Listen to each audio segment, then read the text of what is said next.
There are very few gaming franchises that can stand shoulder to shoulder with Call of Duty, and within that franchise, no name carries more weight, more nostalgia, and more debate than Black Ops. From World at War in 2008 to Black Ops 6 in 2024, Treyarch's vision has defined what many players think of when they think of Call of Duty. This retrospective is about more than just remembering the games. It's about capturing what made each one special, why people still talk about them today, and how the Black Ops brand became bigger than just a video game. So let's go back to 2008, where it all began with World at War. World at War doesn't get the spotlight it deserves. Released right after the cultural earthquake that was Modern Warfare, it had a tough act to follow, but Treyarch took that challenge and decided, fine, we'll just make the darkest Call of Duty yet. Instead of the flashy modern weapons of Modern Warfare, World at War dragged players into the mud and blood of World War II one more time. And it wasn't the heroic movie-style version of World War II, it was brutal. Flamethrowers turned trenches into hellscapes, and the Pacific Campaign showed us just how terrifying that war really was. But the thing that everybody remembers, Noctur Untoten.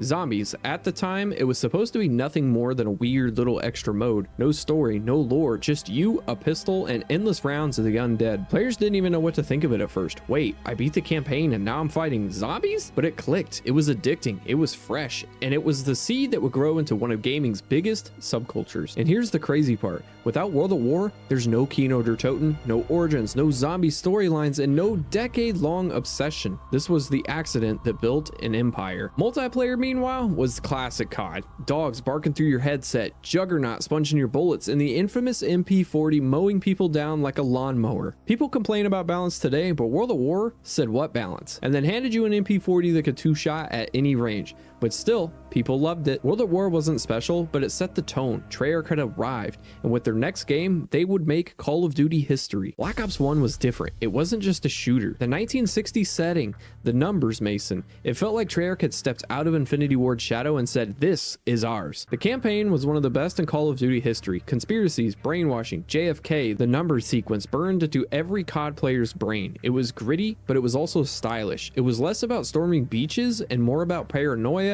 espionage, and a story you could actually follow. The multiplayer for Black Ops 1 was not about perfect balance. It was about personality. The FAMAS ruled. Second Chance drove everyone insane. And if you didn't quickscope with the L96 on Summit, did you even really play Black Ops? But the real genius was customization, emblems, theater mode, COD points. You weren't just playing, you were showing off. This was the era of montage culture. People flexed their trick shots, their custom logos, their weird emblems. It was the most community-driven Call of Duty up until that point. And zombies. Oh, zombies exploded. Kino der Toten was iconic. 5 put players in the shoes of JFK and Fidel Castro, and then you had the DLC, Ascension, Call of the Dead, Shangri-La, Moon. The story wasn't fully formed yet, but the foundation was there. People were hooked. Black Ops 1 wasn't just a game. It was cool, and it made Call of Duty feel like more than just an FPS. It felt like a brand new identity in the gaming world. And then the game that changed everything, Black Ops 2. If Black Ops 1 was Treyarch stepping into the spotlight, Black Ops 2 was them becoming rock stars. This game is still talked about today as maybe the best Call of Duty ever. Why?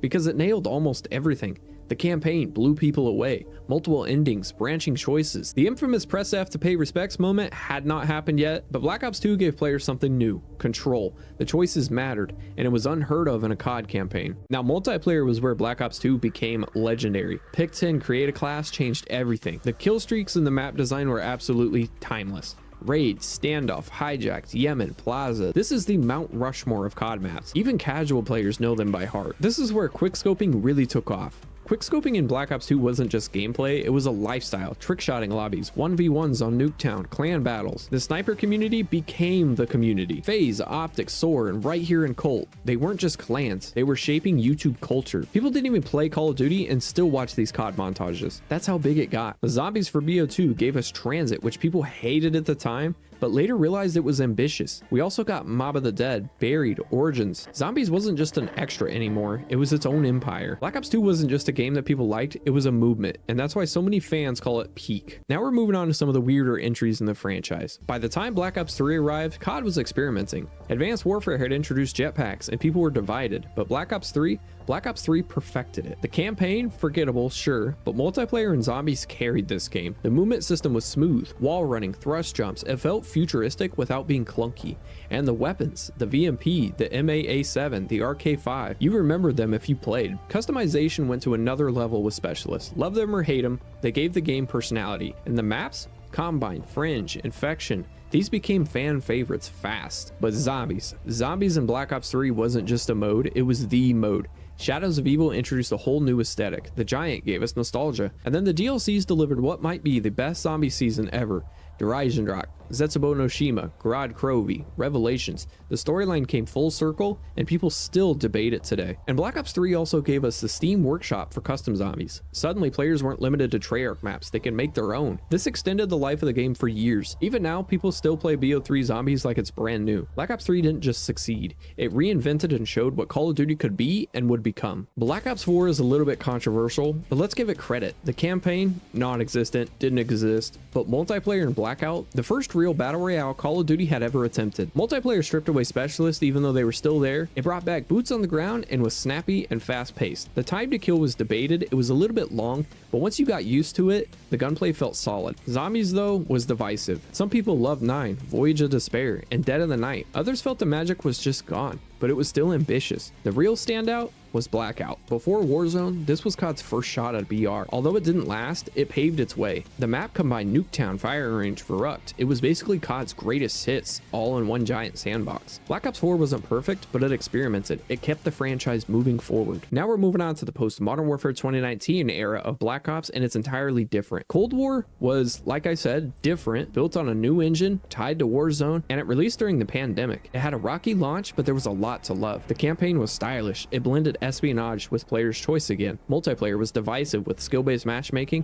but the core gunplay was classic Treyarch. Maps like Miami, Moscow, Raid, and Crossroads kept things interesting. Zombies had a revival. Die Machine was a fresh take on Noct. Outbreak gave players an open world zombies mode, and the Dark Ether story brought new life to the mode. Cold War might not have been universally loved, but it was important. It proved Treyarch could still experiment while keeping that Black Ops DNA alive. And that brings us to Black Ops 6. This game introduced Omni Movement, a bold mechanic that let players move in ways that COD had never done before. On paper, it was revolutionary, and some players loved it, but others felt like it broke the flow of COD. The maps, not Treyarch's strongest lineup. Many players didn't agree they have the same iconic feel as previous Black Ops entries. And skill-based matchmaking?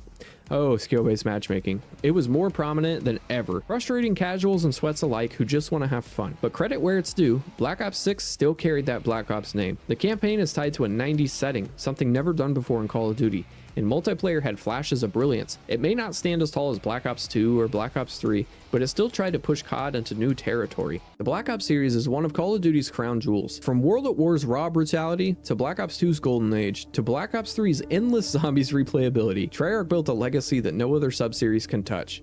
Even with its stumbles, Black Ops has shaped gaming culture. Quickscoping montages, zombie lore videos, custom emblems, COD points, Blackout, Omni Movement, these weren't just features, they were milestones. And whether you think the series peaked at Black Ops 2, Black Ops 3, or even earlier, one thing's for sure when they think about Call of Duty, they think about Black Ops. The numbers, Mason, they're still burned into our heads.